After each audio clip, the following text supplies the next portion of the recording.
Attorney G, anong gagawin ko kung sobrang ingay ng kapitbahay ko?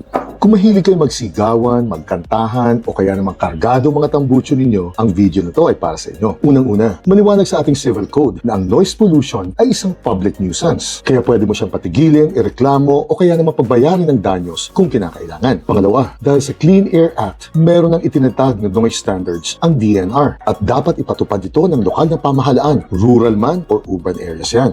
At bukod pa dito, may karapatan na ngayon ng mga local governments na magtatag ng mga ordinansya o kaya mga curfew para i-regulate ang ingay sa kanilang nasasakupan. At para naman sa mga mahihilig ng kargadong sasakyan, mula pa noong 2020, ipinagbabawal na ngayon ng LTO ang mga tambutsong umaabot ng 99 decibels ang ingay kapag nasa 2,500 RPM sa takbo mo. At para malaman nyo kung gaano kalakas ito, ang isang malakas na busina pa lang ay 110 decibels na. Kaya kapag maingay ang kapitbahay ninyo, may karapatan kayong ireklamo sila sa barangay o sa lokal na pamahalaan sa inyo. At para sa mga maiingay na tambutso naman, automatic may impound kagad ang sasakyan ninyo. Naiintindihan ko na normal sa ating mga Pilipino ang maiingay tayo, lalo na tuwing may handaan at may salo-salo. At ako rin naman, mahihilig ako sa mga motor na kargado. Pero sana, matuto rin tayo makisama sa kapwa dahil hindi lahat ng tao ay natutuwa kung lagpas hating gabi na pero may nagkakantahan pa rin at nagkakarera sa kalsada. Chilean!